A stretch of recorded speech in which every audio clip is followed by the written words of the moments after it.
Hello there, welcome to Explain Apologetics. I'm Samuel Nason, and I'm thrilled to join you this evening, coming to you from the great state of Texas. Some of you may disagree, but then again, you're wrong if you do.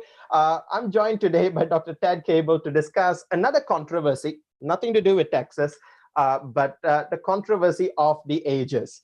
Christians, if you're watching this, you may have heard of the old earth creationism versus young earth creationism controversy. If you've heard of that, that shows you've been in church. If you haven't heard on that, my question to you is, where have you been? So if you've heard of that and you've already taken sides, decided where your position is, well, this live stream is just for you. So what we're going to be doing in this live stream, we're actually going to be introducing our guest speaker, someone I'm very excited to introduce to you. And we'll be going over the controversy itself, the nature of the controversy, and hopefully you're going to get a chance to actually participate in the in the Q&A session later on. So with that, let me introduce our guest. We're joined today, privileged to be joined today by Professor Dr. Ted Cabal. Professor Cabal is a professor at Southwestern Baptist Theological Seminary in Texas. He was a former professor at Southern Baptist Theological Seminary, did his PhD also in Southwestern, and his master's in Dallas Baptist Theological Seminary. I believe that was an MA. He is the author of the book, which we will be recommending in this program, The Controversy of the Ages, Should Christians Divide Over It? It's a great joy and privilege to have you with us, Dr. Cabal. Thank you so much, Sam. The pleasure is all mine indeed. And I want to greet all of your listeners, especially from Malaysia. Those of you who are brothers and sisters with Sam in Christ, let you know that he is representing you well while he is here in Texas. Absolutely. Thank you for that. Again, for those of you watching, I'm not paid. This is not a paid commercial from Dr. Ted Cabal. I'm just kidding. Well, it's a joy to have you with us, Dr. Ted. And if you could briefly share with us, just before we get into the stream itself, just to help our viewers get to know you a little bit better, could just share with us, your journey into exploring this particular issue, anything that you want to share with us that may give us a little bit of background to understand what we're going to be discussing right after this. Surely. Well, I was raised in a home that never talked about the Bible, God. It was a totally secular kind of home. If you'd have asked my parents, they would have thought they were Christians or Bible believers, but they never read it or talked about it or thought about it, apparently. By the time I was a teenager, I was actually a very outspoken atheist. I believed what was taught in my public schools was that we were byproducts of evolution, and that it was an accidental, unguided process. And I was, this is the funny part, but I was a long-haired, long-bearded professional rock and roll guitar player as a teenager, and traveled and jammed in nightclubs with some famous Texas guitarists in the old days. And that was my dream. And I was reading the New Testament at age 20 to make fun of Jesus and the Bible, and suddenly Christ became real to me reading the book. And I didn't know what it meant or anything else, but the work of the Holy Spirit brought me into this relationship with God through the forgiveness of my sins. It was a beginning of the new life in Christ. That was in 1973. And I immediately had this work of the Spirit whereby I trusted the Bible. And I didn't really know why. I didn't have any kind of good grounds as far as reasons or evidence, but that included even the teaching about creation. I didn't know anything about these issues, but I believed God and I believed his word, that he was the creator, that we weren't evolutionary byproducts, that we were intentionally created by God. I believed, and have ever since 1973, that the Bible story of creation was true, and that evolution in its big teaching is false. That has never changed. One of the things that I think your listeners who are maybe younger may find a bit hard to understand is that in 1973, when I became a Christian, the majority of conservative anti-evolutionists creationists in the United States were old earth creationists. So that actually is, perhaps we'll talk about, and I do a good bit in the book. It's a bit surprising to many who are younger that the primary view, roughly from, we could say 1850 or a little earlier, in the Western theological and even the major university settings where Christians continued to teach in the sciences, unashamedly were anti-evolutionists, that is, prior to Darwin's version and then after Darwin's version, but they were not young earth creationists primarily. That doesn't mean that young earth creationism is false. It just means that it is a bit of a surprise, and thus I didn't know any different. And so I became an old earth creationist, an anti-evolutionist, as I studied and read the Bible. And I lived through, Sam, the young earth, the modern young earth creationist revolution, and would eventually become a young earth creationist in the late 70s after reading the works of the person no doubt we'll want to talk about, the great Henry Morris, who led the Institute for Creation Research. That's how my journey began in these things. I was incredibly interested, and I lived through the entire explosion of materials, both in young earth creationism, old earth creationism, its debates, the intelligent design movement, and then even what is typically called today in their circles evolutionary creationism, which we've always called theistic evolution. All of those are now major players in one way or another among evangelicals. So I've lived long enough to see a good bit of what has shaped the conversation that we'll only barely get enough time to explore tonight. Well, that's helpful to know your context in which that you approach the issue that we're going to be discussing tonight. Again, if for those of you just joining us, it's on the age of the earth controversy. As I said, you may have heard of the young earth creationism versus the old earth creationism issue. We're focusing on the nature of the controversy itself. And with that, our first question that I would love to maybe just ask you, Dr. Cabal, when we talk about this controversy, young earth, old earth creationism, when did it actually begin? Because some people think this was an issue that is being debated in the past, hundreds of years ago, maybe even up to the early church. You know, they were discussing this issue in the early church fathers, rather. Some people think it's a fairly new issue, post-Darwin. Just to help us understand the nature of the controversy itself, when did it begin, Dr. Cabal? Well, it's always one of these things where historically there are not necessarily totally easy lines to see where certain phases begin, but I think it's fair to say there are three major phases when it began to be what we might call controversial. It's true that for the most of the church's history, it had been a young earth creationist, but it's also true that the church had no concept of modern science. Modern science is dated from the publication about 1541 of the book by Copernicus on the revolutions. And so the kinds of views that changed in modern science, such as Copernicus taught us that the earth is not the center of the universe, that it does rotate on its axis and so on, that was also a belief that would not have been a normal, or rather that the idea of the modern view of the solar system and universe would not have been the view of the majority of Christians either. The same is true of dinosaurs. The first published description of dinosaurs is only about 200 years old. People simply didn't know they existed. Now you'll read books where people find them in various places of the Bible and argue that you can see them there.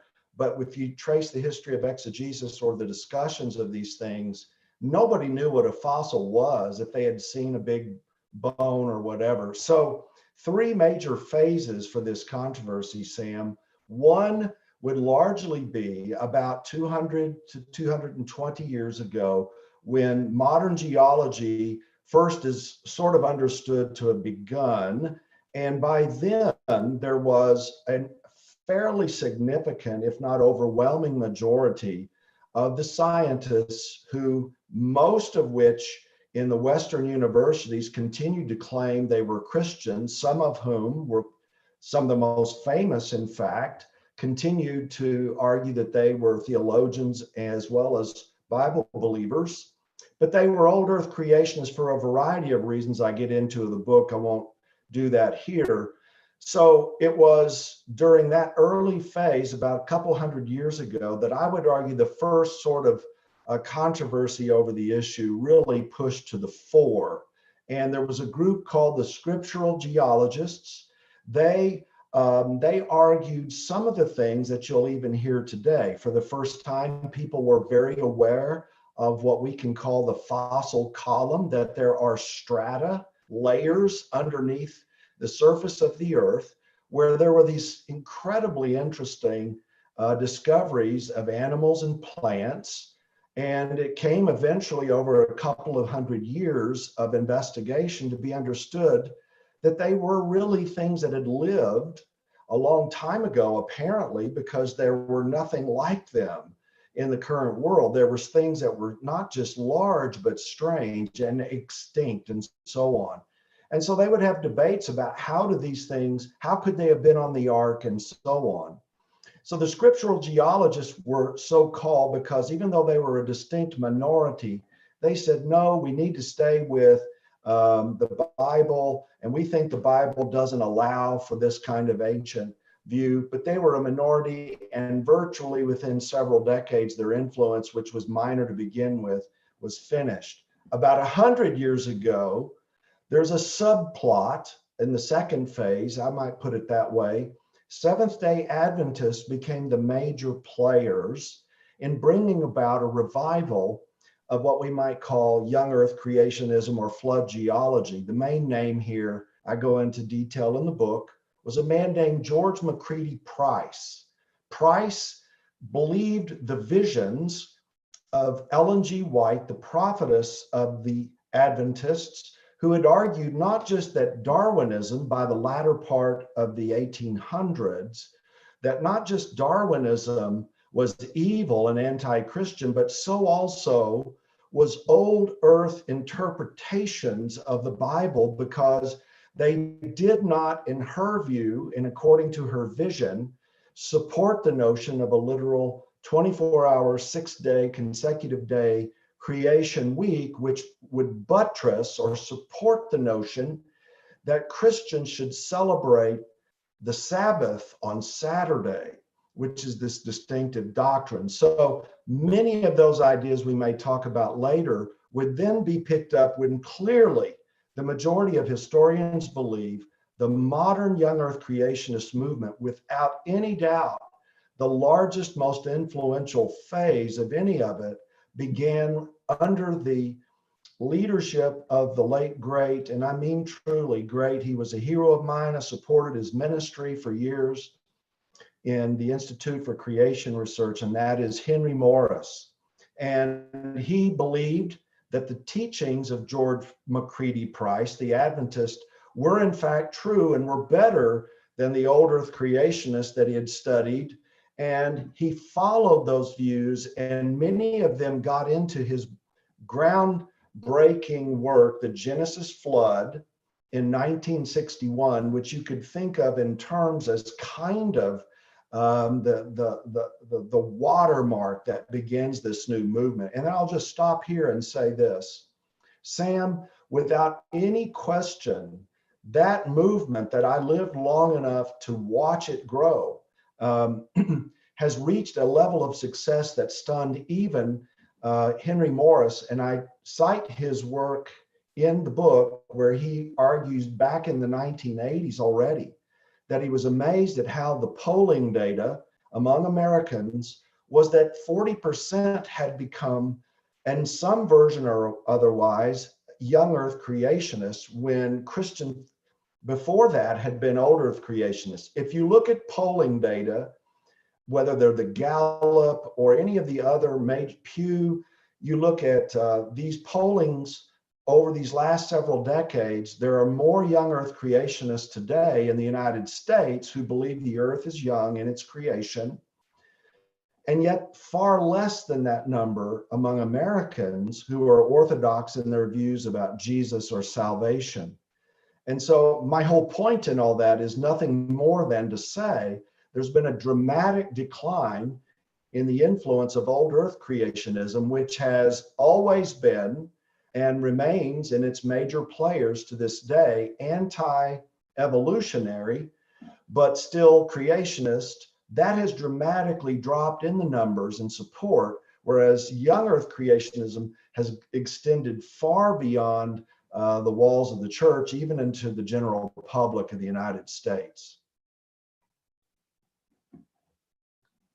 Well, thanks for that, Dr. Cabal, and just giving us a rundown of the historical development of the Age of the Earth controversy, or what we call the controversy of the ages. To summarize, it's the beginning of the geological column, and then it was the SDA, the Seventh-day Adventist movement, under the revelations or alleged revelations of Ellen G. White, that it was seventh day, and from there to the book by Henry Morris, The Genesis Flood. So these were the three stages of development where the controversy of the ages really Sam, got. if I could interrupt you and just make an important point. I don't want any of your listeners to think that the implication I'm making is that if they have concerns theologically, for instance, about the Seventh-day Adventists, that isn't my point here in this discussion, is to discuss their theology.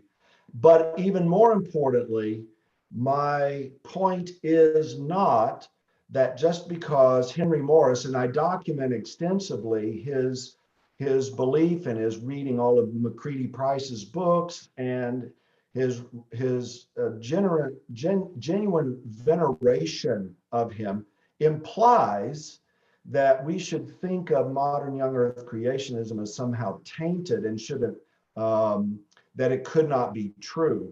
This is just the historical background. It would be a genetic fallacy to argue that somebody who we may disagree with had a view. Their view may be true, may be false, and I hold otherwise orthodox views. So that was not my point. And thanks for letting me interrupt you just to make sure we're clear. Of course, yeah. And I mean, thanks for that clarification as well. By the way, for those of you who are watching us, what you could do if you want to ask more questions, please start typing in your questions in the live chat, and we'll get to that by the end of this program. So with that, I want to just also go back to something that you said earlier. You talked about the beginning of the geological fall, the beginning of the controversy when the geological column was first discovered and being discussed. So this seems to be a problem for people like me who have been young earth in the past. And when I understood the issue, it was my understanding, I should say, that this controversy began in the early church. That's always been the understanding. In fact, when we read articles about the Age of the Earth controversy, one of the things that sometimes it seems to be implied is that this was something that the early church fathers agreed upon, that the earth was 6,000 years old, and they would like to use the view that it was they believe the early church fathers believed in a 7,000 year period, symbolic of the 7 days that God created the earth. So how would you reconcile for example what you've just said with the idea that with what people would say is the beginning of this was really in the early church? Is that a mistake on their part? I would say it this way. There are people who have interests on both sides of the age of the earth question who go looking into the literature and can find people who support their views. It's true that the majority of people, whether Christian or non-Christian, up until relatively recent times, did believe in a young earth. They believed in a number of things which we would disagree with, even who are young earthers today. I just mentioned geocentrism, but there are a great many other things today that we could go through a fairly significant list that people today don't think much about, that were just simply held as an assumption in those days. So there's a difference between, let's say, arriving at a period where you're having a controversy, like, say, Augustine and Pelagius over the role of the fall and the corruption in human beings, and are human beings able not to sin, and so on. It isn't that those views may, that there were not opinions about those things prior, but the actual intensive dealing with it as a new question arises. And so the age of the earth as an actual controversy is new in the sense in which I've described it. It wasn't something people were sitting around and writing into the creeds because they were upset that there were modern geologists saying, well, look at these fossils. This looks like maybe the earth is old, or something like that. So it's not to say that there weren't a majority of people who held the view, and maybe they're just entirely right. It's wrong to say that the church made this part of the apostles or the Nicene Creed, or something like that. That's just simply false. It was not an issue that people had even entered into their minds, that there would be discovered strange things like dinosaurs or a fossil column, which would need to be accounted for, which led to the modern controversy of the last 200 years. Well, thanks for that. That helps bring a bit of clarity to that. And I wanted to talk about the start of the geological column, because in your book you do mention that, for example, extinction was something that people of the past, they were not aware. This took people by surprise when they first realized that the possibility of that there might have been animals that were extinct. Could you just elaborate on that just a little bit, the surprise and how this affected your view of the age of the earth? Well, if we follow the dating of that remarkable 1600s, 1500s, the 16th century was remarkable. Obviously, we have the Reformation, but it's also the rise of modern science with the printing press enabling rapid dissemination comparatively of information. And after that controversy, which lasts roughly 150 years over several generations, it's largely settled such that by the 1700 or so and a little thereafter in the United States, you would have found Puritan pastors teaching the new astronomy to their church members and citing Isaac Newton as having been the one who finally proved by his laws of motion and gravitation how, in fact, we understand the modern view of astronomy, and that we had misinterpreted the Bible. Well, because of that understanding that the earth wasn't the center of the universe, but was in fact one planet, which in God's providence orbits the sun, it became of interest to people to say, well, what is underneath the surface of the earth? How should we understand its history? They did believe, most believed, that they should think in terms of the flood of Noah as in somehow being relevant to this, although Catholics were nervous about it because they had been burned with Galileo on the issue of astronomy, misinterpreting the Bible. But in the case of this new discovery, when people began to investigate the earth, some of which was to make money, to do mining, you're mining for precious metals. And suddenly there's these discoveries where it's almost like a map, where you have, in many cases, dozens of miles of layers of interesting bones and plants and sometimes entire skeletons, but they're encased in rock. What in the world are people to make of this? We are so used to thinking of fossils, but they were not. You think about it, what is a fossil? Is it something, how could a living thing have ever lived inside of it? And, they didn't know anything about the process of fossilization. And so many people, when they realized that there were things in there, some of which came to be understood as dinosaurs, the question became, why would God have ever created something like this which there are no records, at least in their beliefs, that humans had ever seen such things, why would God allow them to become extinct and so on? And so eventually understanding and even mapping the underground world, it came to be understood by the 1800s as a proof of creation. And many considered it to be one of the greatest scientific apologetic supports of the era, because you could see that the great God of creation had created these things, and there was not this evidence, transitional fossils as they came to be called, this evidence that evolution had occurred. Evolution is an old view that predates Christianity. It's just with Darwin in the publication of The Origin of Species, which is a good 50 years after modern geology comes on the scene, do you finally have a scientific theory that people began to say, hey, this looks like it could make sense of evolution. So the long and short of it, Sam, is that looking at this fossil discovery, more particularly what I would call the fossil column for our purposes, ignited an incredible interest that led to modern geology. It led to people contemplating, how could you get all of these animals onto the ark? And that is a question that drives people's Bible-believing concerns to this day. Many different answers, even among the same community.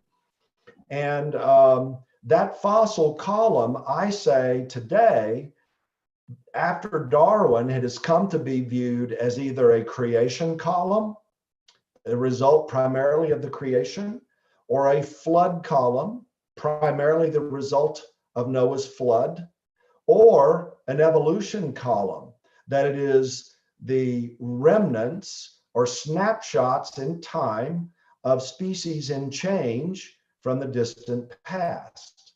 So those three views are still with us. And now those three views are even found in great prominent evangelical ministries and individuals.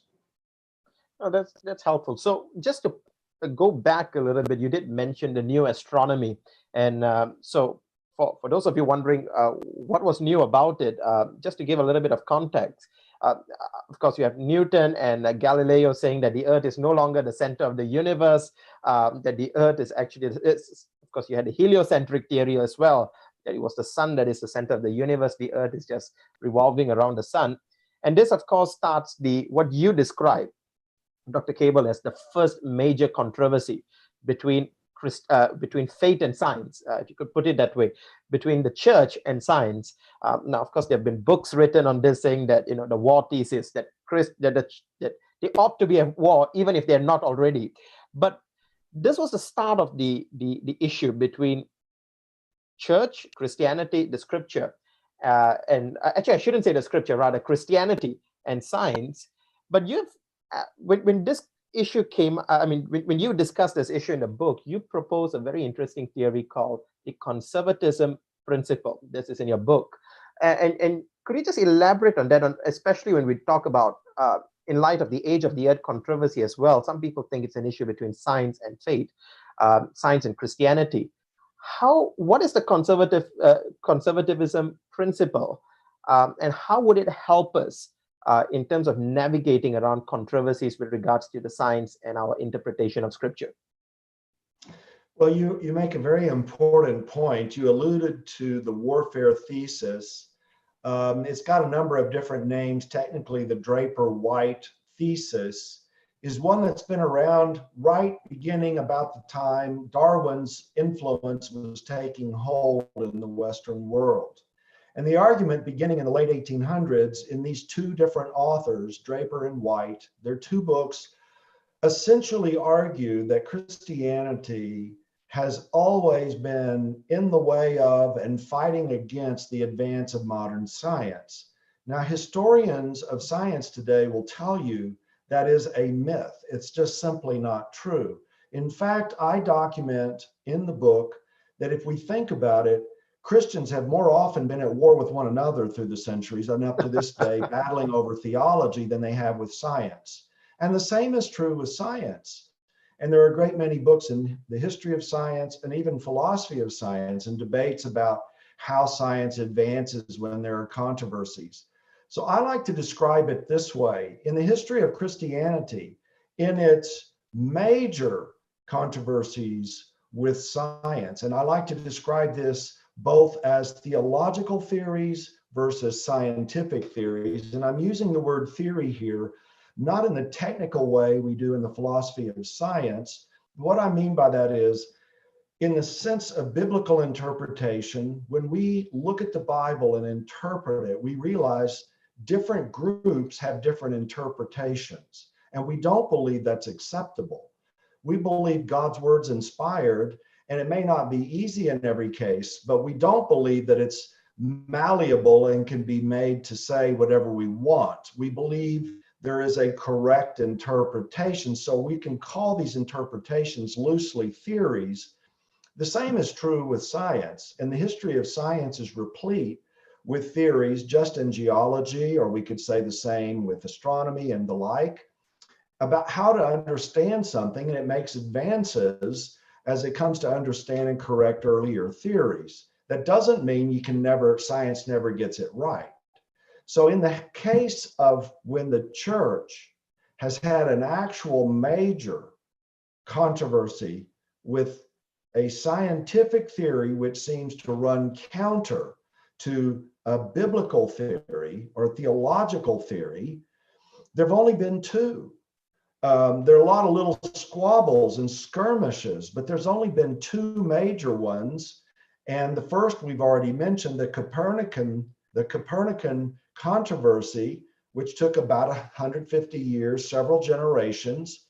And it was settled as the church came to realize it had it wrong in its understanding of the Bible, which was describing phenomenologically, that is the way the world looks. We call it sundown, sunset.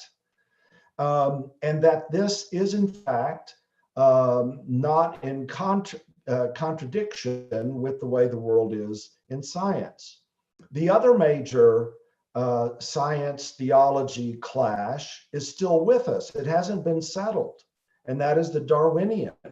And the reason is for a variety. It isn't just biological evolution, but it's become what I call big E evolution. It's understood to encompass atheism from the initiation of the universe, from the cradle of the universe to its grave. There's nothing found in it whatsoever, the argument runs, to leave room for God or his activity.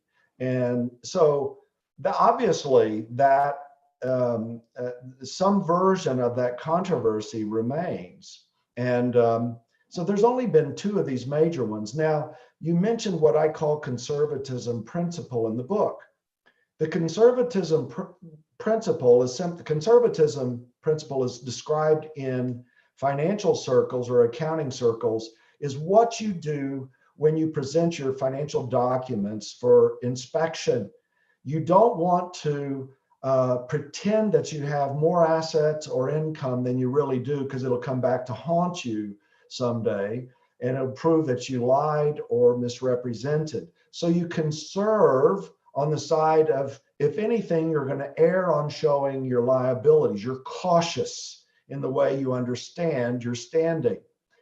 Likewise, in the church's history, I entered into my study leading to some parts of that book, wondering if there was a detailed philosophy of science, theology interaction or understanding that Bible believers utilized in their controversies through the centuries. And what I discovered is, though it was never articulated carefully by the overwhelming majority of them, they'd actually practiced something like the conservatism principle. And I describe it this way. And I would argue you see this in young earth and old earth creationists both, people who believe the Bible but differ over how to connect the dots. And it works like this over several generations. And these things can sometimes stretch on a while. And that, by the way, means that the young earth, old earth creation debate in our own day, though it may seem like it's lasted a long time because it's been around now for over a half century is, in the grand scheme of things, not major, because it's not lasted over a very, very long time, nor is it major because it affects every area of the church. Many people are totally disinterested in it. But nonetheless, what happens in the practice of the church when it's encountered things like dinosaurs, or the discovery of ice ages due to the surface features of the land, or whatever, plate tectonics, or you name it, as these things are discovered and they seem strange at first, and how could they correlate with the Bible?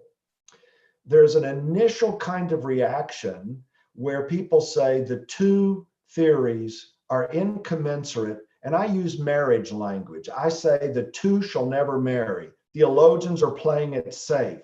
I don't see how it'll line up with our understanding of the Bible. But there comes a time when a scientific theory begins to show promise, perhaps another generation later. We've seen this, and I mark it out in the book, particularly with the Copernican phase. In fact, I allude to some things in my book where you can even see in my lifetime 2 to 3 different generations of young earth creationism, where there have been some significant changes even there. But in the second generation, if an idea in science begins to look like it could be true, then I call this the theory. This is the phase where theologians say, well, maybe these two can court. We'll let them sit out on the front porch with mom and dad watching them, but we're not sure if they can get married yet. Often what they do is they will borrow a part of the theory without taking in the entire theory and seeing if it can mesh with the Bible. In fact, in the second phase of the Copernican theory, there were what came to be called geoheliocentrists, people who had wild hybrid theories. And I could show you examples of this today in both old earth and young earth circles, where struggling with scientific data and their convictions about biblical teaching come up with mix and match ideas which don't seem to fit together. So they had, in this second phase of the Copernican theory, they had folks who believed that, well, maybe all of the planets really do orbit the sun, but maybe that entire system orbits the earth, or something like that. The third phase that I've seen, and I've seen it over and over again in every circle, even when they don't realize this is what they're doing, is, well, I call this third phase, well, the two can get married, but only on these terms. And these terms are interesting because what fascinated me was it was the great Galileo himself who was the central figure in the first major controversy with the Catholic Church over whether or not it's permissible to believe and teach heliocentrism. He argued for two principles and two applications of those principles then. And I call this then, to continue using this marriage terminology, Galileo's proposal. So in the third phase, when people are saying maybe these two ideas really are not at war with one another, the Bible's okay with this idea, theologians say, here are the terms, and the principles are this: the Bible is without error. Now, I'm not judging whether or not Galileo is in heaven, whatever he really believed, but he professed to believe the Bible, and that he believed the Bible had no errors in it. And he argued that should be a foundational principle for anyone working through these issues. His second principle: if God created the world, then the facts of creation will not be in conflict with the facts of the Bible. Now, it may be that we misinterpret the Bible. He didn't argue for infallible interpretations of the Bible, but it's certainly the case that if the Bible, we should assume, is true, and it's God's book of scripture, then in fact the book of creation is also God's book. Those two books will not be in conflict. So then, based on those two presuppositions, he argued that the method we should utilize when we apparently have a conflict is if it seems that the science in conflict apparently has not been proven, or he used the word demonstrated. He argued that just stay with your traditional interpretation of the Bible. The science doesn't have any grounds that we should worry about our interpretation. And by the way, the issue of demonstration or proof of a scientific theory is notoriously difficult, both in philosophy of science, much less among Christian theologians trying to work through these issues. But this, in theory, is what I've seen happen over and again, is if people do become convinced, as I've seen, if I could just use these examples, among young earth creationists, they've eventually become convinced, at least in places like Answers in Genesis, that there really was a time when the major land continents were all one continent and they've separated. That has happened quickly, not over a long period of time. But that major theory is only about 100 years old when continental drift was first put forward, and then comes to be accepted after the mechanism of plate tectonics begins to really get accepted in the 1960s and thereafter. So I applaud, by the way, this move, because there's no conflict, as I see, with the Bible on this, but it was a new idea. That third phase, if there is this conviction that the science really does demonstrate to be true, it shows based on our assumptions, we've misinterpreted the Bible somewhere. The good news is this, Sam, most things have been minor in comparison. And I'll just close with this. It may have seemed like a big deal when people were arguing 250 years ago, whether it's at all possible you could have these enormous creatures like, let's say, a brontosaurus, having literally existed at one time, and why would God let them become extinct, and how would you get them onto the ark, and why are they not mentioned clearly in the Bible, and so on. At some point in time, it doesn't seem like a big deal anymore. Your children, people's children, they're listening to us, grandchildren, they know more about dinosaurs than most adults today. They're used to them. They don't think of it as strange. Young earth, old earth creation, everybody talks about dinosaurs, big deal. It hadn't always been that way. So the good news, and we'll just stop with this, your listeners can know that the church does just fine through the centuries. God's word, the Bible, is not at stake here. There's no worries. Galileo was right. The Bible is true. We may not always know how to fit it with some particular theory in science. And it's okay to say, I don't have to know right now. I'm willing to let it play out. I don't even know that I have the wherewithal in my training to make a decision about some complex scientific or even theological theory. And we may say more about that a bit later. Sure, that's great. I'm sorry for muting myself again. So, right, for those of you who are watching this, you can already start sending your question. We've seen a few already. We're going to get to the questions really shortly. I do have about 2 more questions left before we get to that. This has been really helpful, Dr. Cabal, just helping us map through the nature of the controversy itself. But now that we've done that, to get into, I think, a much hotter question to ask, and that is, what have been some of the biggest, in your view, biggest misconceptions that people have had, the myths that surround this controversy, the age of the earth? I've heard quite a bit, but I'm interested to know from you, what are some of these questions, or what are some of these myths that have come up in misunderstanding? What are some of these biggest ones? Well, let's just try to be simpler here. I probably rambled a bit on some of these things. These are pretty simple, and you would probably need to read my book to see my reasoning behind it. So I hope that I make the case there. But I think one of the biggest myths is that there should be a lot of fighting and division over this among Christians.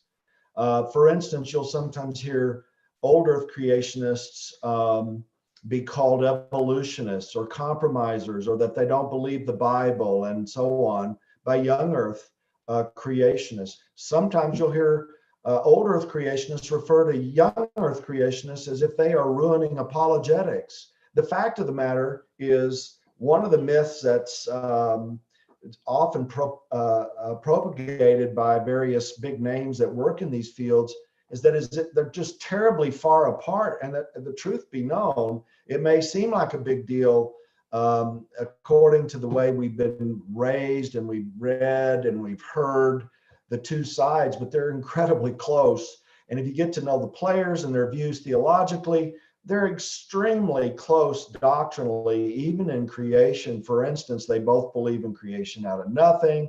They believe in a recent creation of Adam. They are anti-evolution. They believe the Bible is inerrant. They're far closer, typically, on biblical doctrine than so-called evolutionary creationists are on issues like the creation of human beings, the fall of Adam, and biblical inerrancy. Another myth is that this controversy is a major one. It's not. It feels big if you've been wrapped up in it, but I've already described why it's not. I think maybe one of the worst myths that affects a lot of people, and it troubles a lot of younger people especially, is that you have to take sides. Look, if you don't know what you think about the issue, why would you feel like you must make a decision today? It's not like somebody said you got to go out and vote, or if you don't do this, you can't put food on the table for your families. I would put it this way. There are what I call popularizing ministries, and these are good people, and I know most of the major players of these folks today, but millions upon millions of dollars are put into these ministries where every single day people are bombarded by books and digitally that you must believe X, Y, or Z theory if you love Jesus or the Bible or science or truth or apologetics or whatever. And they are bypassing your pastors or your denominational leaders. They just go straight to the individual who rarely has what it takes with all the training to even have expertise in one field like the science, the history, the philosophy, much less all the various sciences. So I would just say, sort it out what your own view is biblically, but it's okay to say, I'm not sure yet. I would say another myth is, and I'm grateful for the way most people handle this, but I'd say there's a myth that some people think this is so important. Not only must you take sides, and I've already said this, that people must divide over it, but it is the idea that if you are going to, let's say, hold to a young earth or an old earth position, that also automatically means you've been drafted into an army where you are at war with people on the other side of this issue. That is not true. And in fact, the thing that I love in the way it's played out historically is that the majority of young earth creationists have not felt that they must be at war, even though the view has become enormously popular, as I've described. The majority of people don't believe that they should get rid of a pastor or denominational leader or so on if that person is an old earth creationist. They're, in my opinion, rightly concerned about a person who's an evolutionist, a true evolutionist, and we can describe that later, or who holds a low view of the Bible or creation or its doctrines. So let me sum it up this way. In this particular issue that you've got to take a side and fight it out, that myth, let's be clear. We're not talking about being cowardly in the face of some challenge to an essential doctrine of the Bible. It would be cowardice if a Christian doesn't take a stand, let's say, for the true nature of the triune God, or the God-man, fully God and fully man, Jesus Christ without sin, the one and only Savior of the world. Those kinds of things, there's no room for us to say it doesn't matter. But it's also true that if we bring about division in the church over a non-essential, then in fact, God hates division. And we don't often think about that when some people want us to fight. They don't want us just to have this view or that view. They want us to fight one another and divide the church over it.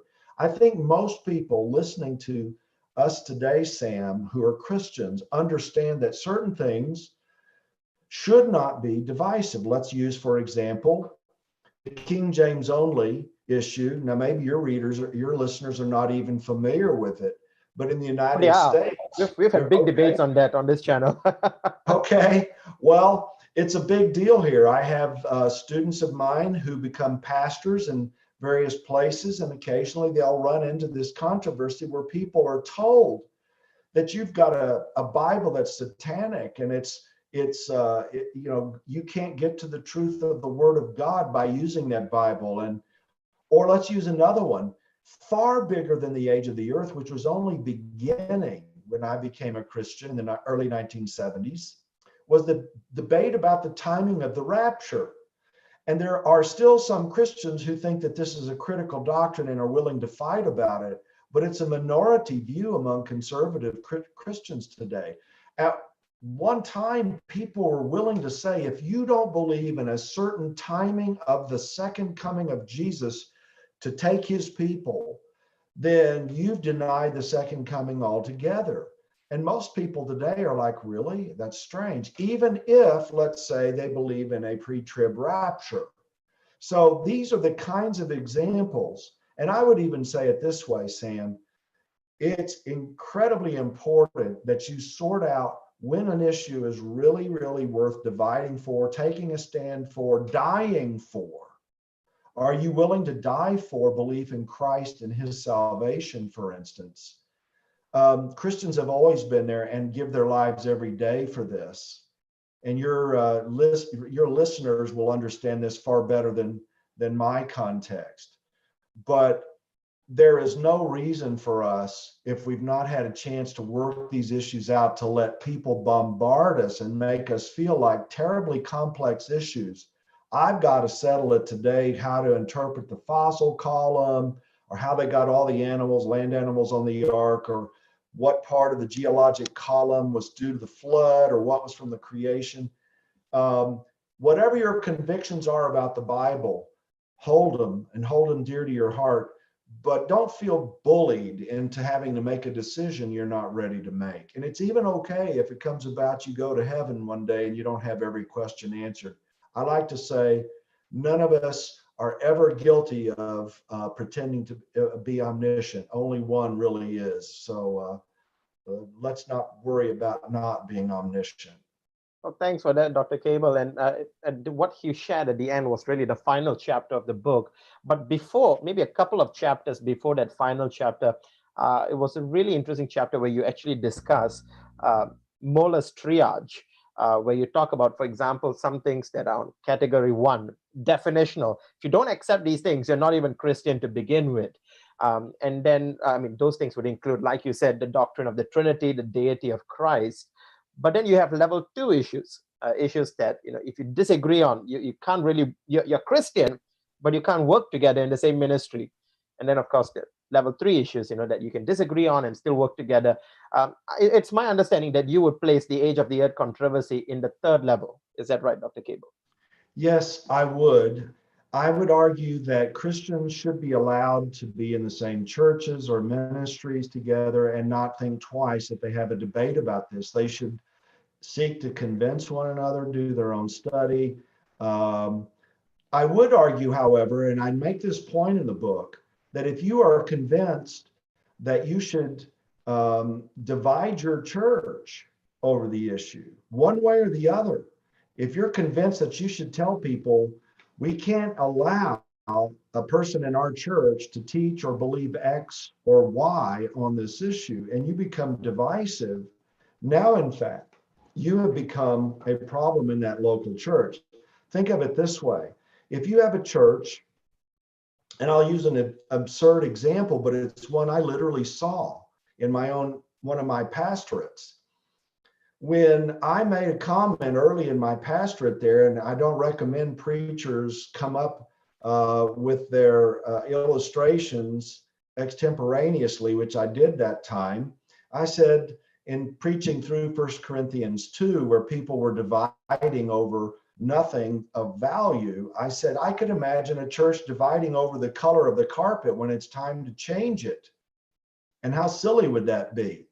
Well, I just made it up and that was a bad idea, not a good example in any way. And of course, guess what? The room fell silent. And I found out later that they had had a major battle over this where people were terribly offended and still nursing wounds over the fact that they did not get their way when it came time to replace the carpet in their meeting place on the color. Now, you and I can laugh and realize what an absurd thing to fight over in a church. And I'm convinced that that's an easy one, but unfortunately, it's not always easy when you're in the midst of the battle for people to see that the issue isn't important. And that's why it requires cool heads where we think through these things carefully. And so there's a difference between saying, this is what I believe, and a difference in saying, and here is how important what I believe is. And yes, I think that Christians should not think in terms of the age of the earth as an essential or even one over which should lead to denominational division. And then I also want to emphasize, so especially in light of some of the comments coming in the live chat, we're not saying it's not important. I guess it's important to emphasize. We're saying it's not worth dividing over, and those are two separate things. And I think that anyone listening to this shouldn't think that we're saying that this is not an important issue at all. So the emphasis on whether the title of the book, in fact, the subtitle, is whether Christians should divide over it. And I think that's really the focus we're trying to get on. And please correct me if I misrepresented your position, Dr. Cabal. Exactly my point. Thank you. Yeah, all right, with that, I did have one more question to ask before, or maybe I'll do it real quick. One final question, and that's on biblical inerrancy. I wanted to touch on, some people believe, we're talking about misconceptions here, and some people believe that old earth creationists and evolutionary creationists don't believe in biblical inerrancy. Particularly, we're talking about the Chicago Statement of Biblical Inerrancy. I know you've spoken about this a lot, but I'll give you a chance to respond to that.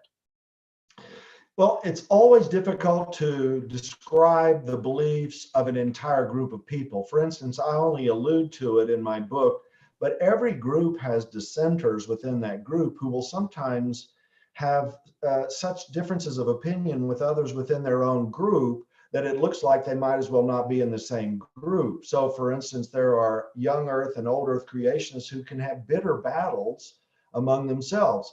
The same is true of the group that we're now calling evolutionary creationists.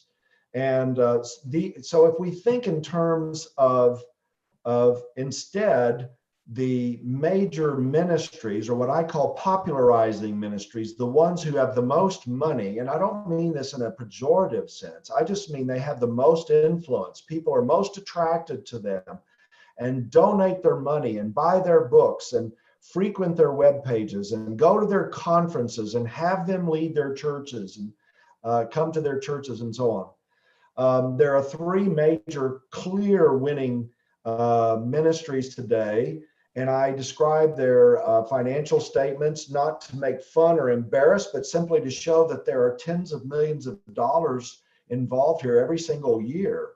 And of course, there are Answers in Genesis as the Young Earth Creationist group, Reasons to Believe, led by Ken Ham's at AIG, led by Hugh Ross. And that group has been around, Reasons to Believe, now for several decades. And then, of course, the new kid on the block, if we could say it that way, the evolutionary creationist group, is called Biologos. And this group is essentially a decade old and has already had several presidents and a remarkable influence in its short-lived time.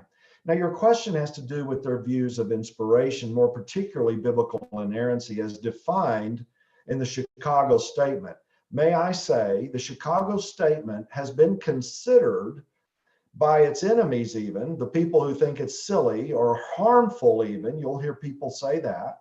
It has been considered by all sides, nonetheless, the most influential evangelical description of biblical inspiration in modern times. Some would argue it's the most detailed description of inspiration in history. Whatever the case may be, ever since the late 70s, when it was formulated by several hundred theologians, conservative evangelicals, in Chicago over a several-day period. That document, which I advise your readers to find online, it's readily accessible, the Chicago Statement on Biblical Inerrancy, and read it for yourself to see what it's about. That document has come to be considered a kind of watershed moment for evangelicals. Some don't like it, but many others do. For instance, my institute here, the seminary, the Southwestern Baptist Theological Seminary, requires faculty members like me to sign it in good conscience. If you don't believe what it says, then you shouldn't be a faculty member here. That's how important the conception of biblical inerrancy is to a great many evangelicals. So your question, the three major popularizing ministries today, this doesn't mean their views on, let's say, the issue scientifically that they stand for, but it does represent the way that ministry presents itself with regard to the Chicago Statement. So, for instance, the least, what we might say, controversial among evangelicals insofar as it relates to the Chicago Statement is reasons to believe.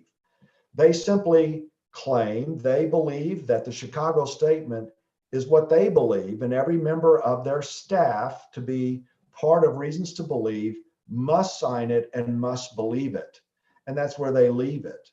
I do know people there, and I do believe that's what they believe. In the case of Answers in Genesis, they are clearly biblical inerrantists. I've documented in the book, however, but that they also believe that the Chicago Statement has been damaging to the church in recent years because it didn't go far enough. It did not include statements about a young earth, statements that relate to the fossil column to be correctly interpreted as a flood column, or even positions on not just the age of the earth, but how should we understand Neanderthals and so on. And so what we might say is it is a fairly significant revision of the Chicago Statement, which, if you read the history of, they explicitly wanted to leave that debate out of the Chicago Statement. And then the third ministry we described, Biologos, doesn't say you can't be an inerrantist. There are some folks who are part of that very influential movement who are inerrantists, but it is not something the ministry or organization endorses. It simply will say, we have a wide range of views on this. We hold to a high view of the inspiration of the Bible.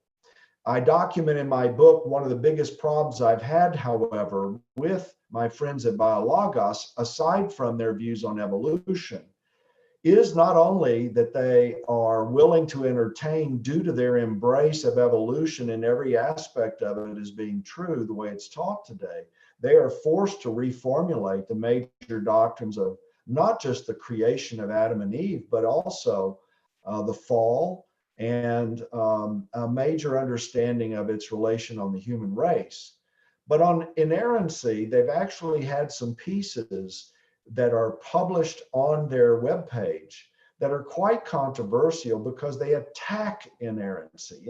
Indeed, one which I gave some considerable attention to in the book after years of others calling attention to it, where it ridicules inerrancy and essentially claims it's a problem for the church. They pull the article, for which I'm grateful, not because they claim they felt the article was problematic, so much as it was they felt it was misunderstood. So my friends at Biologos, I know some of them hold extremely high views of the Bible, but they're willing to entertain people and be sort of at a big tent, embrace everybody who may not have that big view of inerrancy. Thanks for that clarification, Dr. Cabal. And with that, guys, we go to the Q&A session, and we do have a few comments that came up in the Q&A session that we'll get to, but first we'll go to the questions in the order in which they were presented. So if you do have questions, feel free to send them in. We only have about 20 23 minutes left in this interview. So if you do have questions, send them in, but we may not be able to get to every question. And we'll try to go through them quickly. Thank you very much, Slam RN, for posting up that link to the Chicago Statement of Biblical Inerrancy. That's very helpful. Those of you watching this later on, if you click on the live chat, you can actually get the link to the Chicago Statement on there at this moment. So with that, we get to the first question from our co-founder, Pastor Mark Tan. Thank you for your question. He says, I'm curious about the Seventh-day Adventist epistemology to the ages. How did they come to that conclusion? Ellen White, the prophetess of the movement, described a vision, and she's alleged to have had about 1,000 different visions. She claimed that in a vision, God showed her the creation of the earth, and it's really interesting in that it describes volcanoes erupting and all sorts of things. But in that, God showed her that these two doctrines, not just evolution as Darwin taught it, but also the age of the earth was evil. And so the epistemology, if I understand your question, the theory of knowledge among devout Adventists is that she is a prophetess and that God inspired her vision and that they are aids in interpreting and understanding the Bible correctly. So, that doesn't mean the earth could be exactly as she describes it. I would refute the idea that God gave her the vision and that it is the way we should understand how to arrive at a scientific conclusion or arrive at a biblical exegesis or something like that. So if I understand your question, Mark, it's that she believed, and so did her followers and do her followers, that God showed her this, and therefore it had to be battled with every ounce of their might. That is the old earth position as much as evolution. Thank you for that. We go to the next question from the fifth trumpet. The question is, what is your opinion about one day being 1,000 years, referring to Genesis 1? Well, it is an old view, and I think Sam alluded to this early on. You do see among millennialists rather, in the first century, especially after the apostolic era, where it was very popular to think in terms of 6,000 years of earth history being equivalent to 1,000 years is a day is like 1,000 years, big deal. The Lord isn't, he's not looking at a clock. And so it was a kind of a ready to hand way of thinking more about eschatology than it was about the age of the earth. The age of the earth was more of an assumption. It is true that that's what they assumed. It wasn't so much they were trying to prove either Sabbatarianism, much less were they trying to, ascertain at that time the exact age of the earth, as much as they were trying to think that maybe the Lord's coming is going to be after 6,000 years of Earth's history. So, it's a very venerable and old theory, and it is not my view, but it has been around a very long time. Well, thank you very much for that, Dr. Cabal, and also thank you to Instituto de Estudios Superiores Bíblicos. I know I live in Texas, but I really don't speak Spanish, but thank you so much for that kind super chat and the encouragement to keep up that great work. God bless you. We'll go to the next question from, the next question is from Finding Truth. And for those of you who are watching this, that's another great apologetic channel that I'll refer you to if you want to go and visit some really solid interviews that happened there. Do go and visit Finding Truth and subscribe to it. Finding Truth says in 2002, Terry Mortensen responded to your presentation at the ETS. In 2001, what were his main points and how did you respond to them? Well, thank you for the question. I allude to this briefly in my book. I never wanted to devote my life, or at least a major portion of my scholarship and time, to this issue. I have always wanted to be an apologist in what I do, have more of an interest in reaching to unbelievers. However, I came to believe that it was an important issue dividing the church and even hampering us if we're sitting around fighting about this we're not expending our energy reaching unbelievers if this is the wrong battle. And so in 2001, the Evangelical Theological Society in the United States, which is an inerrantist group of scholars, meets together for its national meeting. And the theme for the meeting was, what are the boundaries to be a proper evangelical? I thought, here's the perfect time for me to read a paper that this is not the place to define our boundary, that is the age of the earth. And so I happened to also be diagnosed that year with what was considered to be terminal cancer. Thank God it has not been terminal, although I'm sure some people wish it were. God in his mercies kept me around, and that's a bad joke, but I think there may be some people thought that way. Nonetheless, I read the paper quite sick from the chemotherapy effects. I couldn't even finish the paper. So it was quite simple in its thesis. Its thesis was, this is the wrong place to divide. And I had some fairly simple points I made historically and the like. And I was shocked at the size of the turnout, because here I am. I'm not some major scholar that people are coming to hear. And yet the room was packed. And when it came to the Q&A, there was so much anger back and forth. It was as if the people who liked my point of view wanted to cheer me on, like, yeah, let's don't fight over this. And the people who thought we should fight over it were mad and angry. And it was very strange. That meeting is where I first met my friend, and I consider him a friend, Dr. Terry Mortensen, one of the clear leaders at Answers in Genesis. He introduced himself to me. He was a perfect gentleman, always has been. I've been to the Creation Museum and had lunch there with Terry, and we discussed its presentation, etc. He's been to my office when I was in Kentucky. I've invited him to speak to my students when I've had classes on this issue. So he is a friend, even though we have gone round and around respectfully over these issues. And what he did was, in the following year, he wrote a paper, and the title is in a footnote in my book. I don't remember it exactly, but it's essentially what Ted Cabal got wrong last year on this issue.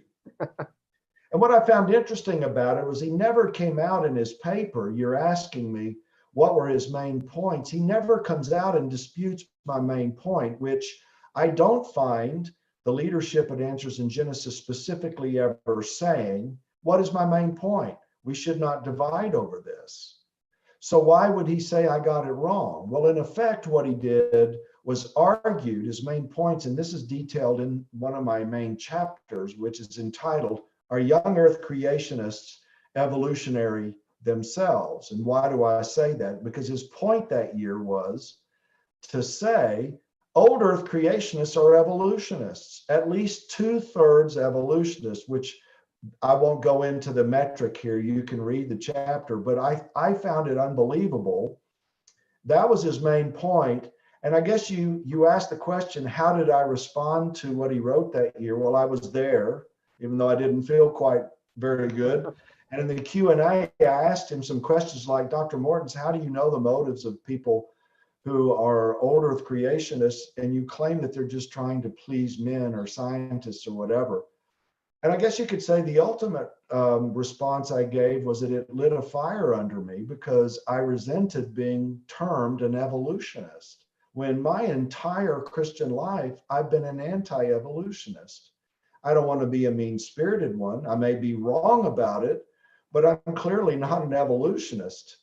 And so it led to the writing of my book ultimately. So thank you for the question. Sure thing.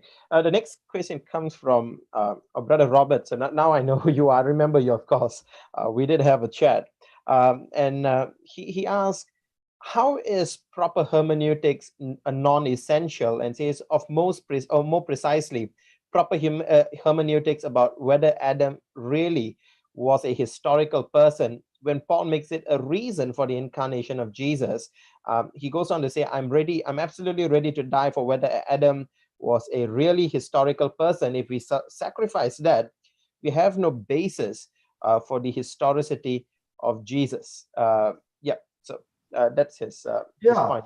Well, I'm glad that you read the fuller context, because in the little short note I have, it's just as how is proper hermeneutics a non-essential? I would argue that every time our churches meet, most churches have a very ill-informed, unfortunately, if we want to call it this way, non-leadership or laity who don't know how to interpret the Bible very well. I think many of us remember our earliest days with the Bible before we knew better. We might just flip the pages of the Bible over and just almost like a Ouija board, or people looking for answers in a horoscope, giving general answers. We might have a question about something we needed to do for a job or whatever, and just stick our finger down. I hope you didn't do that, but believe it or not, I did as a baby Christian almost do something like that. And I'm embarrassed to say so now. So the good news is God in his mercy helps the church even when she's all messed up. He is the hero of the story. We are never the hero. Church history is clear about this. The Bible's clear about it, not just the people of God in the Old Testament. So is it clear in the New Testament. The early church is deeply troubled with problems, not just the Jew-Gentile issue, but read about it in the first church in Jerusalem and the letters and so on. So proper hermeneutics has always been a difficult question. The church has struggled, and it will struggle because we are finite and we are fallen. Having said that, I think the rest of your question is critically important. When you allude to things like a proper understanding of Adam in relation to the fall and in relation to the historical Jesus, this is the position that many of us have problems with our friends at Biologos, is precisely because they have done away with a literal Adam, in many cases coming up with a whole new way of thinking about Adam, which leads to a whole new way of thinking not just about the creation of human beings, but even the fall itself. I call it the non-fall, where a person may be part of a group of people who have evolved from lower life forms, that is the great apes or the hominins, and they eventually, though they've been doing the kinds of things that would come to be called sin, which all animals do, but are not held accountable for, eventually over a long period of time they develop a conscience or something. These are some of the kinds of views that are being toyed with in a reformulation of this major doctrine. And consequently, I agree with your point that I wouldn't call it just interpreting the Bible. I would call it orthodoxy through the history of the church. There are certain things that have come to be considered bedrock essentials. And they would argue, well, Adam isn't critical, but we believe in Jesus. I'm not arguing that their view, which I would consider a terribly erroneous view of Adam and the fall, is automatically essential for them to get to heaven. I am arguing, it's not like denying the deity of Jesus. I am arguing that if they're not careful, that their view is so outside historic Christianity that the implications of it are in fact deeply, deeply troublesome and problematic for the church. So in that sense, I agree with your fuller question, actually, or at least the implication as I understand your fuller question. Right, thank you for that. And we go to Chris Salyer, and Chris Salyer's question is, how does the poetic nature of language of Genesis 1 to 11 bear weight in studying those texts? Do those passages necessarily teach the mode of creation?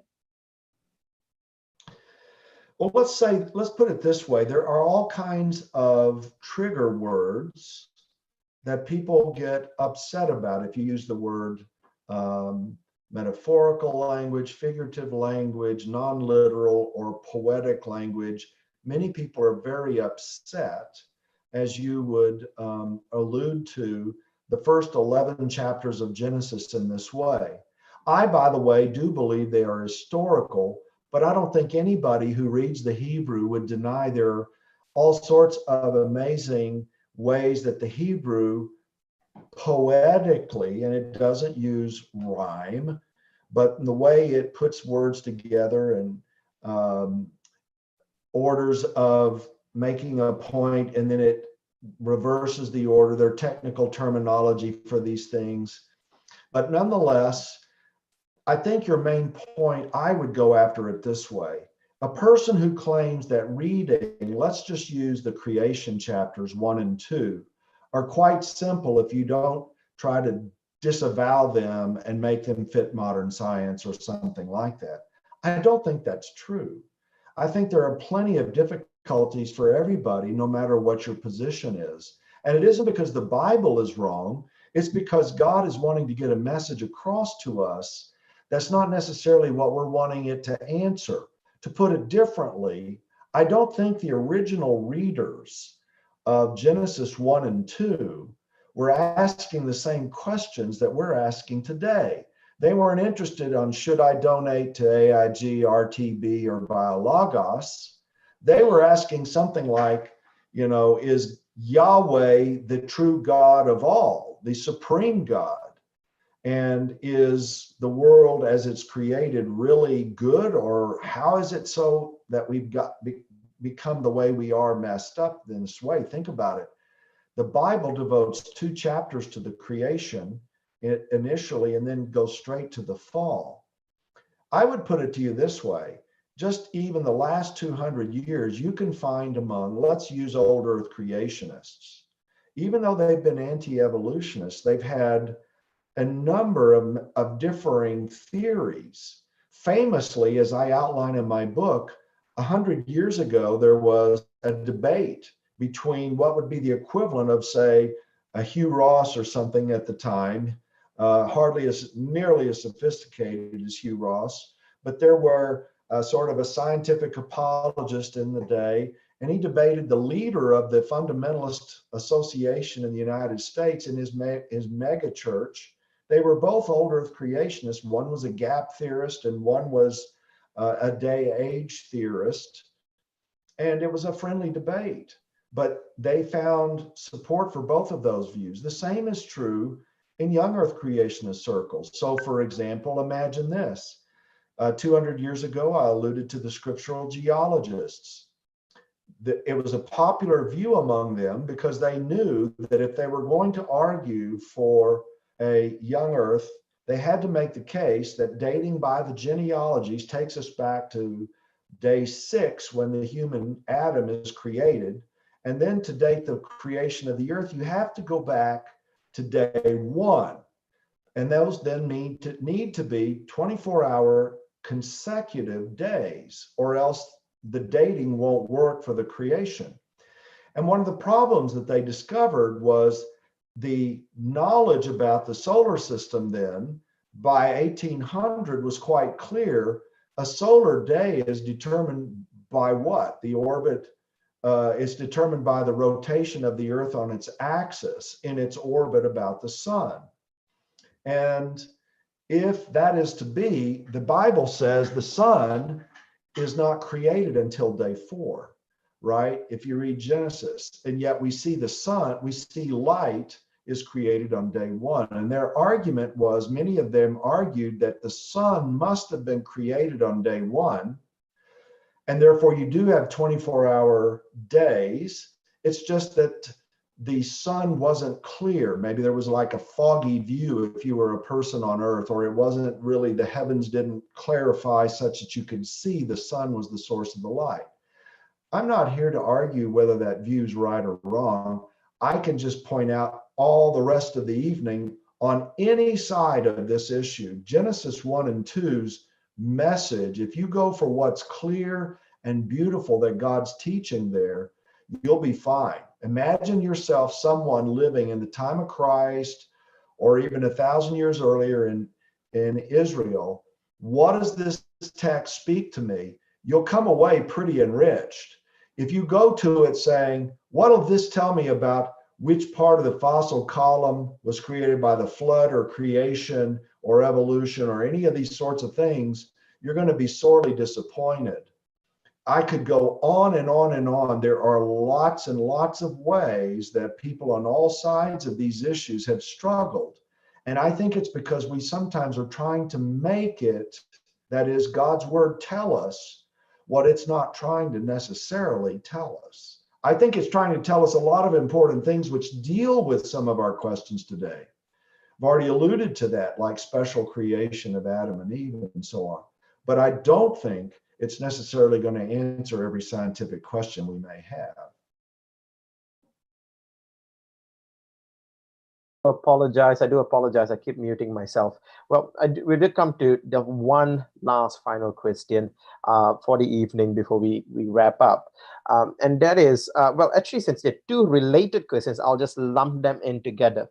The first one, of course, was from Robert, who says, how does an old earth creation view incorporate a historical Adam? And also, with that finding truth, ask Dr. Cabal, have you read Dr. Swami Das's book? And if so, what do you think about it? Now, before I let Dr. Cabal answer that, I should say that while we were promoting this particular interview, Dr. Josh Swami Das actually liked one of our Facebook posts and indicated that he'll be happy to come on and do an interview as well. He said, you know where to find me. So that's interesting that you would bring up Dr. Josh Swami Das. So again, the two questions is, how does an older creation view incorporate a historical Adam? And what's your thoughts on Dr. Josh Swami Das's book? We've discussed this before. Yeah. Yes. Well, an old earth creationist understands Adam in the exact same way a young earth creationist does. That is to say, created directly by God, dust of the ground, Genesis 2:7, God breathes into his nostril the breath of life, man becomes a living soul. Or Genesis chapter 1:26, Adam and Eve are created directly by God. They're not created from lower life forms. They're created in his image. They didn't go through a period where they're doing evil, terrible things like the 10 Commandments say you shouldn't do, which animals do, and then they slowly evolve away from it or whatever. It's exactly like a young earth creationist. As I said earlier, old earth creationists have largely not differed over the time in which Adam was created. That is, they are recent creationists, typically with regard to the creation of Adam. So the issue of Dr. Swami Das and his book, I find him a refreshing voice coming from the evolutionary creationists. Now, I think I've made it clear that I differ mightily with the issue of evolution at this level that human beings are created from lower life forms and so on. Dr. Swami Das is an evolutionist in that sense. He does believe the traditional story that evolution teaches in that regard. Where I find him refreshing, however, is that he not only doesn't belittle in biblical inerrancy, and yes, I've read his book, and indeed I was privileged to be part of a special live stream where he introduced the book to a number of folks, most of whom were, by the way, old earth creationists who could ask him questions. He was very comfortable among us. He doesn't ridicule or downplay people who differ with him. And the title of his book, The Genealogical Adam, is a remarkable idea that if I could, and you would need to ask him, Sam, if you have him on, just be sure that I don't mutilate his very fine argument. But as I understand the argument, it is that in spite of there being, in his opinion, abundant evidence that there is human evolution which has occurred, nonetheless, everyone living today can actually have, as part of their genealogy, a share of the genetics of Adam and Eve, because he goes back through the complexity of genetics and shows how it doesn't take very long going into our fairly recent past, and literally you begin to be related to an awful lot of people. And so his argument is God could have literally created Adam and Eve in recent time, as the Bible describes, and everybody alive today share in their genetics. That's not the same as the way I understand the Bible teaches it. It is not my view. I find it is what I referred to earlier as a hybrid kind of view where you're trying to be respectful to, and I believe he's very sincere about it, people who hold a view of inerrancy in Scripture, who think that the doctrine of a literal Adam and Eve is important, and who also believes in evolution. And he's trying to make the two court. I would say that the church is going to debate this. You're seeing it looked at by people on all sides going, well, what are the problems with this? Seems weird. What do I think about this? But he's nice, or he's whatever. And so, yep, that's my view of the book. And he's made quite a splash with it. And I think one of the things that's appealing about him is that he's a real gentleman about it. And I have no doubt about his Christian faith. Absolutely. And with that, guys, we will wrap up the show. But before we go, I need to stress this, that I do want to highly recommend the book that Dr. Ted Cabal has written, The Controversy of the Ages, Should Christians Divide Over It? And before I let Dr. Cabal go, just if you could just briefly just share with us how this book will help our readers who are considering whether to get it, how will this book impact them? Well, I think that a bigger takeaway from the book in some ways that I hope a person, let's say a young person reading this, might say 10, 20 years from now is understand it's important that I get the history straight, that I don't just let somebody, no matter who it is, tell me this is what's happened in the past, but take the time to look it up if it's really important. Number two, never assume that because a person writes a book or they're a conference speaker or they're a seminary professor or anything else, for that matter, a pastor, that they are inerrant when it comes to teaching the Bible.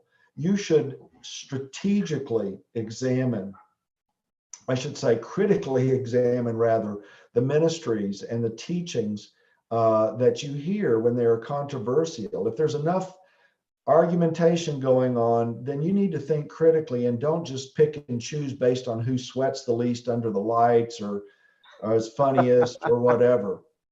I think maybe the most important thing is you should learn about practicing theological triage. We're using this phrase that's been now around for a while. Take and think about doctrines that are being debated and consider how important are they. We believe that if it's in the Bible, it's important. But not everything in the Bible is one over which Christians need to separate about. So think about which issues without which you don't have Christianity. Think about issues that could lead to ministry separation, like should we baptize infants or not? And then think about those things which are non-essential and be willing to take a stand in the right place for the sake of the health of the church. You don't want to divide and hurt the church when it's unessential, non-essential, nor do you want to be cowardly or weak when it really is essential. Expend your energy wisely, and I would hope you'd take that away from the church. I'll close with a little story I close with in the book. It's interesting to note that when the Catholics were struggling mightily with the whole Galileo teaching about this new view of the earth isn't the center of the universe, the Lutherans were not. They were, in fact, not necessarily convinced that the earth was not the center of the universe. In fact, many of them still held that view. But they didn't see it as a heresy. They rightly understood that this issue could be one on which Christians differed, and they allowed its teaching and they allowed its astronomers to teach it. Interestingly enough, right there where the Reformation, the Lutheran Reformation, was headquartered and begun in Wittenberg, the right-hand man, the theologian of that Lutheran Reformation, Philip Melanchthon, was the leader of the German university system and saw to its reformation as well, and allowed the teaching of Copernicus to be taught. He had a son-in-law named Caspar Peucker, who taught astronomy in the University of Wittenberg, and who in fact was a Copernican, taught the very new astronomy, which would get Galileo under house arrest eventually by the Catholics. What happens to Caspar Peucker, the son-in-law of Philip Melanchthon? He is eventually imprisoned for 10 years. You say, what? Was he imprisoned because he taught the new astronomy? No. He was imprisoned because he taught the view of the Lord's Supper as was being taught by the Reformed branch of the Reformation. That is what's sometimes referred to as the real presence view of the Lord's Supper, as opposed to the Lutheran view.